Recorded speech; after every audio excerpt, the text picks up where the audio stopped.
got me, baby, I got your back. Looking at you, thinking about all of the ways that you know me, I can't get enough.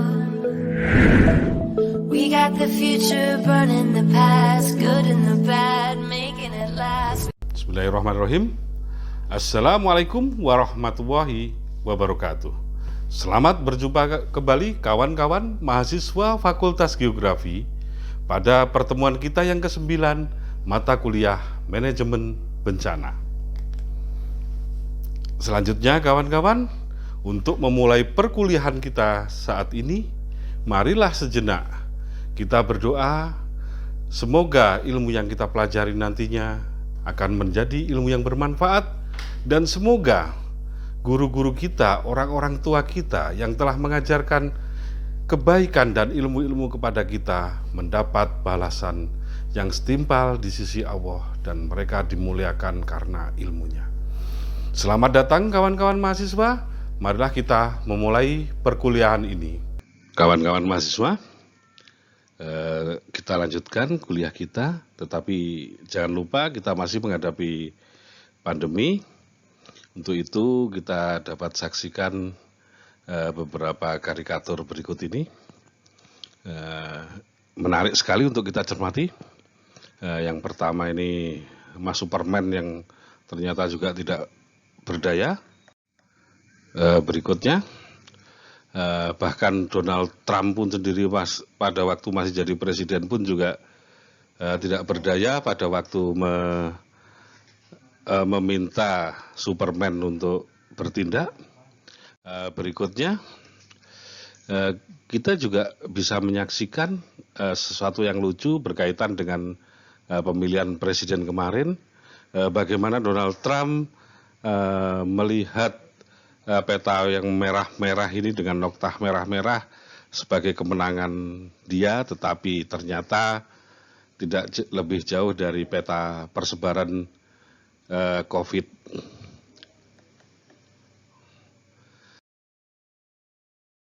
Oke kawan-kawan, setelah ini marilah kita kembali ke mata kuliah kita, yaitu tujuan dari pembelajaran pertemuan yang ke-9 ini adalah kawan-kawan mahasiswa mampu mengetahui pengelolaan risiko bencana berbasiskan komunitas. Oke, selanjutnya perkembangan pengurangan risiko bencana. Seperti yang telah sering saya sampaikan pada pertemuan sebelumnya, dalam perkembangan kebencanaan secara global, muncul istilah pengurangan risiko bencana atau yang nantinya kita lebih mudah kita singkat saja sebagai PRB, yang lebih memberikan pesan menguatkan penanggulangan bencana pada aspek antisipatif, preventif, dan mitigatif. PRB didefinisikan sebagai konsep dan praktik pengurangan risiko bencana melalui upaya sistematis untuk menganalisa dan mengelola faktor-faktor penyebab dari bencana, termasuk dikuranginya paparan terhadap ancaman, penurunan kerentanan manusia dan properti, pengelolaan lahan dan lingkungan yang lebih bijaksana, serta meningkatkan kesiapsiagaan terhadap kejadian yang merugikan. Ingat kawan-kawan, semua yang ada itu sangat mengikuti siklus penanggulangan bencana. Kemudian PRA dalam kebencanaan, Participatory Rural Appraisal, atau yang untuk lebih mudahnya kita singkat saja sebagai PRA, merupakan metodologi penelitian yang lebih menekankan keterlibatan masyarakat dalam proses penelitian dan nilai terapan hasilnya. PRA sangat erat dalam pemberdayaan masyarakat, sehingga metode ini dapat dikembangkan dalam kebencanaan. PRA dalam penanggulangan bencana ini bercita-cita menjadikan masyarakat sebagai perencana dan pemilik program, bukan sekedar objek semata. PRB dan PRBBK, dasar-dasarnya adalah yang pertama kerangka aksi Hyogo pada tahun 2005, di mana hasilnya adalah yang pertama memastikan PRB menjadi prioritas nasional dan lokal yang didukung oleh kelembagaan yang kuat. Kemudian yang kedua, mengidentifikasi, mengkaji, dan memantau risiko bencana dan penguatan sistem peringatan dini.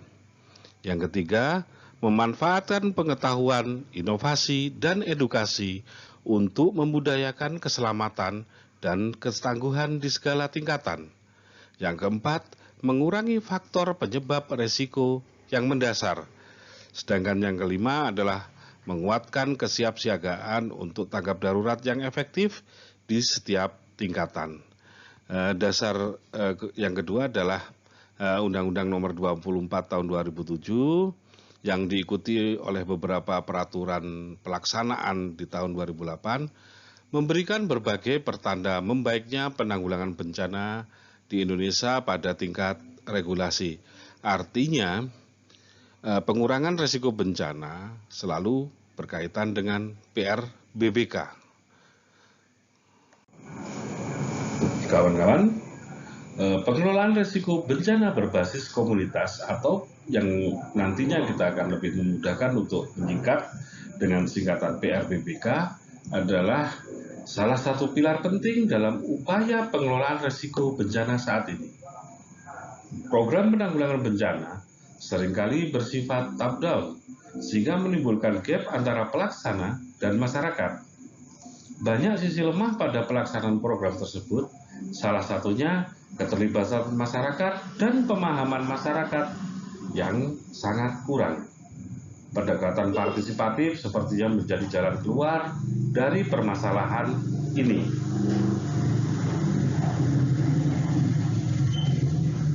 Kawan-kawan, untuk lebih detailnya, pengertian PRBBK adalah sebuah pendekatan yang mendorong komunitas akar rumput dalam mengelola risiko bencana di tingkat lokal. Hal ini memerlukan serangkaian upaya yang meliputi melakukan interpretasi sendiri atas ancaman dan risiko bencana yang dihadapi, kemudian melakukan prioritas penanganan atau pengurangan risiko bencana, kemudian mengurangi serta memantau dan mengevaluasi kinerjanya sendiri.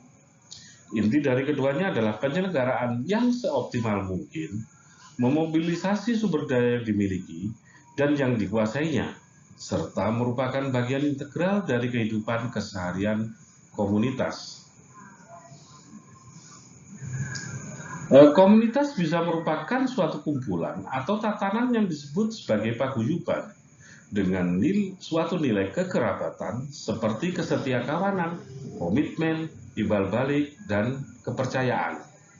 Atau juga kategori deskriptif atau seperangkat variabel, tempat, minat, keterikatan atau kemanunggalan. Ini menurut Fraser dalam Paripurno 2014. Kemudian variabel-variabel ini dapat bersifat simbolik sebagai sumber daya dan tempat penyimpanan dari makna-makna dan acuan untuk identitas mereka.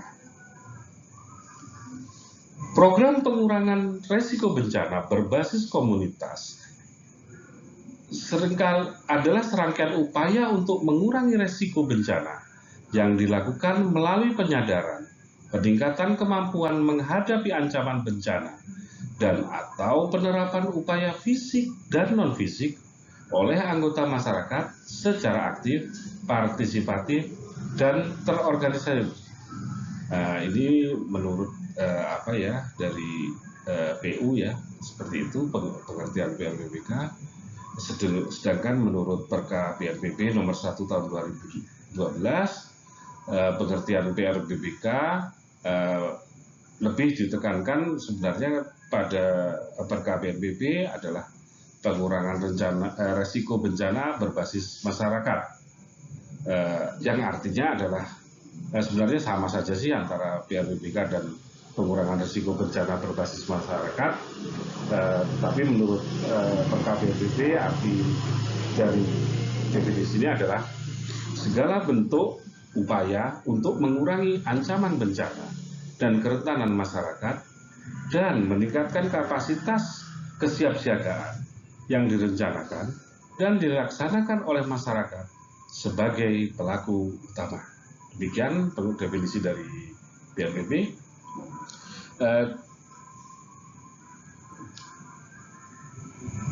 Kemudian tujuan dari PRBBK adalah mengurangi resiko bencana dengan cara mengurangi kerentanan dan meningkatkan kapasitas individu rumah tangga dan komunitas dalam mengelola resiko bencana, kemudian menghadapi dampak merusaknya bencana.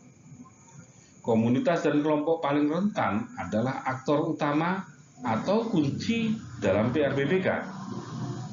Sedangkan pihak luar, itu meliputi LSM lokal dan internasional, lembaga-lembaga PBB ataupun lembaga lainnya, adalah pihak-pihak yang berperan mendukung dan mengambil peran fasilitasi seperti membantu analisis situasi, mengukur tingkat perencanaan dan implementasi agenda ataupun konsensus PRBBK.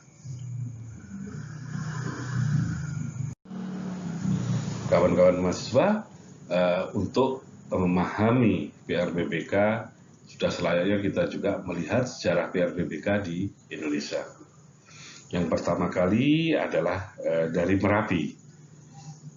Adopsi pertama khususnya dalam konteks Gunung Api Merapi di Yogyakarta secara embrionik dimulai sejak tahun 1994 yang diawali dengan membaca perilaku masyarakat Merapi yang selamat dari peristiwa letusan di tahun 1994.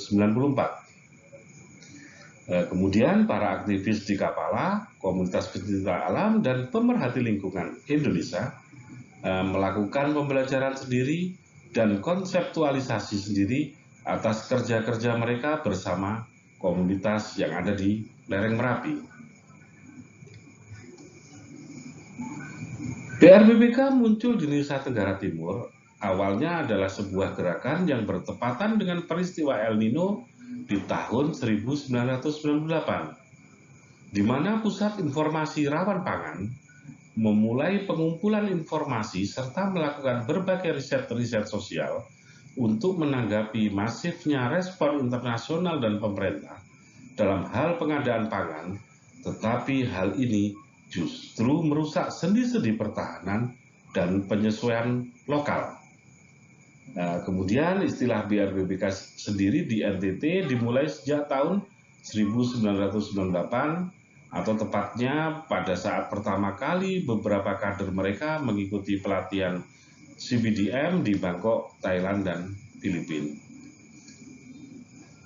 Mungkin selanjutnya adalah teknik-teknik fasilitasi dalam PRBBK. Fasilitasi dapat bersifat memungkinkan atau membuat mudah atau membantu orang agar dapat memberdayakan diri mereka sendiri hanya hadir di sana dengan mendengarkan dan menjawab kebutuhan orang-orang atau memberikan dukungan kepada orang, kelompok, dan organisasi selama proses partisipasi. Fasilitasi yang baik menciptakan suasana pertemuan yang mendorong peserta untuk menyampaikan pendapat dan aspirasinya secara bebas berbasis saling menghormati, di mana masing-masing peserta berpartisipasi secara aktif dalam diskusi dan pemecahan masalah.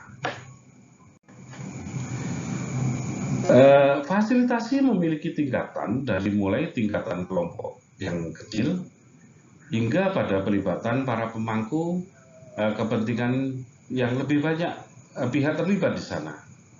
Dalam hal ini, fasilitasi dapat dimulai dari kelompok-kelompok kecil, berkembang lagi lebih besar, dan berkembang lebih besar lagi sampai pada pemangku kepentingan, khususnya untuk lebih berhasilnya dalam proses pengurangan resiko bencana. Berbagai alat digunakan untuk fasilitasi. Yang pertama, Nasdian pada tahun 2015 mengemukakan Focus Group Discussion atau yang biasa kita singkat sebagai FGD sebagai metode partisipatoris dalam pengembangan masyarakat. FGD adalah wawancara kelompok sejumlah individu dengan status sosial yang relatif sama, memfokuskan pada interaksi kelompok berdasarkan pertanyaan-pertanyaan oleh pendamping. Kemudian fasilitasi memungkinkan berbagai alat yang digunakan pada riset studi sosial. Alat-alat yang digunakan bisa merupakan serangkaian kombinasi ataupun aktivitas terpisah, bergantung pada tujuan yang dirumuskan atau kegiatan PRBBK yang diinginkan. Selanjutnya, Paripurno dan Janah pada 2014 mengumpulkan beberapa alat yang digunakan untuk analisis PRBBK. Alat ini meliputi yang pertama adalah pemetaan dan pemodelan, kemudian alur sejarah, yang ketiga adalah transek, yang keempat kecenderungan dan perubahan, yang kelima kalender musim, yang keenam sketsa kebun, yang ketujuh wawancara keluarga, kedelapan adalah aktivitas keseharian, yang kesembilan analisis mata pencarian, 10 bakat alir, 11 hubungan kelembagaan, 12 peta mobilitas, ke-13 adalah pohon masalah, dan yang ke-14 adalah matriks peringkat.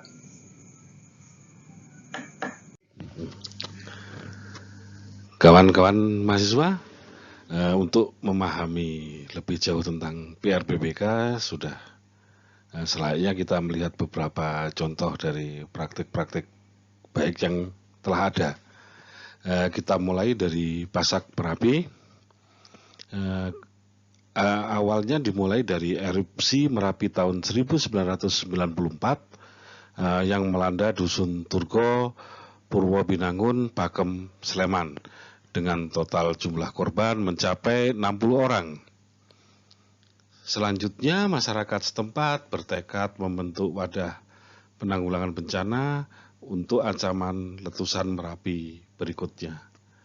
Hal ini baru terwujud pada tahun 1995 dengan dibentuknya Pasak Merapi atau Paguyuban Sabuk Gunung Merapi. Bersama dengan organisasi Kapala Indonesia dengan dedengkotnya Eko Teguh Paripurno yang biasa dipanggil Kang Ete dan adiknya Sigit Gendon Widianto, wah ini Kang Gendon ini ya ngetopnya, melakukan kegiatan bersama masyarakat, termasuk juga di dalamnya adalah pelatihan-pelatihan PPGD, penanggulangan pada kondisi gawat darurat. Kemudian pada tahun 2001, Pasak Merapi cukup berkembang, sudah melingkupi pada wilayah Kabupaten Magelang, dan pada tahun 2003 sudah mencakup Kabupaten Boyolali dan Klaten. Dan pada tahun ini pula Pasak Merapi singkatannya untuk lebih universal dirubah menjadi Paguyuban Siaga Merapi. Kemudian menginjak tahun 2007 Pasak Merapi bersama PSMB UPN menggandeng aparat pemerintah dan bersama-sama menyusun draft rencana aksi daerah berkaitan dengan penanggulangan bencana. Pada tahun 2008, Pasak Merapi mendapat pengakuan pemerintah tentang kegiatan-kegiatan kesiapsiagaan. Pasak Merapi dilibatkan dalam Forum Merapi, yaitu wadah semua penggiat bencana Merapi, meliputi sektor-sektor pemerintah di 4 kabupaten, LSM lokal dan internasional, akademisi juga vulkanologi atau BPPTK. Kemudian Pasak Merapi telah dipercaya juga menjadi fasilitator pada kegiatan wajib latih penanggulangan bencana yang diselenggarakan oleh UNICEF, PSMB UPN, dan BPPTK. Selanjutnya kawan-kawan, kita dalam hal ini Sivitas Akademika Fakultas Geografi UMS juga telah melaksanakan beberapa praktek baik PRBBK yang sangat fenomenal, yaitu apa yang telah dimulai oleh KMP Agri Bahama yang didukung oleh dosen-dosen di Fakultas Geografi. Kegiatan ini dimulai pada tahun 2000 di mana KMP Agri Bahama melakukan kegiatan eksplorasi gua dan penelitian kawasan kars di Desa Pucung, Kecamatan Eromoko, Kabupaten Wonogiri. Temuan dari kegiatan ini sangat kontras sekali, di mana masyarakat sangat kekurangan air pada musim kemarau, tetapi pada kondisi bawah tanah, air sangat berlimpah. Keberlimpahan ini adalah wujud dari sungai bawah tanah yang ada di dalam Gua Suruh. Kemudian pada tahun 2002 sampai 2010 dilakukan periode fasilitasi pada upaya-upaya kesadaran masyarakat tentang potensi kars. Kegiatan ini juga didukung oleh dosen-dosen Fakultas Geografi UMS. Pada tahun 2010 sampai 2012 dilakukan aksi berupa kerja-kerja gotong royong pada persiapan rencana pengangkatan air dari sungai bawah tanah. Kemudian pada tahun 2012 sampai 2014 dilakukan kerja-kerja komunitas, pemerintah, akademisi, dunia usaha yang didukung juga oleh media melakukan pengangkatan air sungai bawah tanah. Kegiatan selanjutnya adalah membentuk pengelola atau manajemen distribusi air bersih yang bernama Tirta Gua Suruh atau yang biasa disingkat dengan 3S. Kemudian melakukan penyempurnaan jaringan distribusi air dan pelayanan distribusi air sampai pada sambungan rumah. Jadi tinggal membuka keran kayak kita yang ada di UMS ini. Kemudian pada tahun 2014 sampai sekarang adalah fase-fase pendampingan yang diikuti juga oleh fasilitasi manajerial distribusi air bersih serta perawatan jaringan di dalam Gua Suruh. Kemudian kawan-kawan mahasiswa dapat kita saksikan ini adalah peta yang dihasilkan dari kerja-kerja bersama antara kawan-kawan Giri Bahama serta masyarakat atau komunitas dari Desa Pucung untuk melakukan perencanaan distribusi air bersih. Kemudian kawan-kawan kita dapat saksikan berikutnya adalah model dari PRBBK yang dilaksanakan pada Kars Gombong. Di sini ini sedikit bocoran kawan-kawan, ini tesis saya ini. Tetapi dapat kita sampaikan juga ini adalah salah satu bentuk dari PRBBK. PRBBK di sini dimulai dari penyamaan persepsi yang dilakukan dengan berbagai kegiatan diskusi. Kemudian ada pemetaan exokars, ada penggalian sejarah dan toponomi desa, kemudian ada wawancara keluarga. Dari situ kegiatan pemuda-pemuda di desa meliputi jelajah desa dan fun caving berkembang. Kemudian ada hasil-hasil penelitian yang lain, hasil dari kegiatan pemuda dan penelitian serta kegiatan masyarakat sebelumnya merupakan modal untuk melakukan FGD.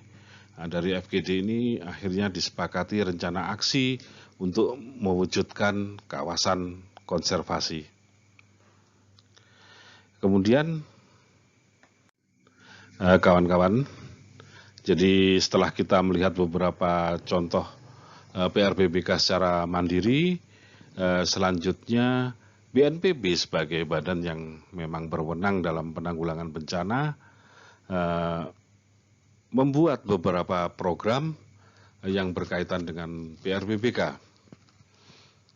Yang pertama adalah desa atau kelurahan tangguh bencana adalah desa atau kelurahan yang memiliki kemampuan mandiri untuk beradaptasi dan menghadapi potensi ancaman bencana serta memulihkan diri dengan segera dari dampak-dampak bencana yang merugikan.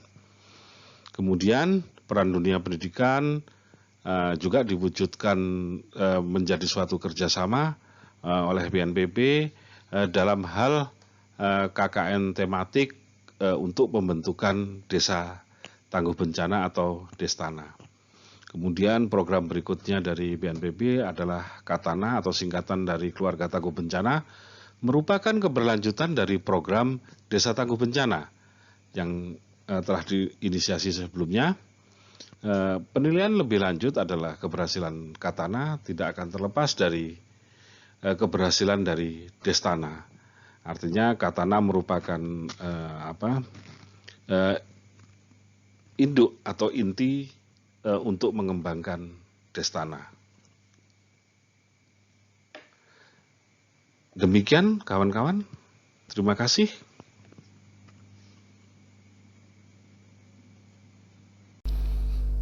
Oke kawan-kawan, saat ini kita sampai di penghujung pertemuan kita yang ke-9 ini.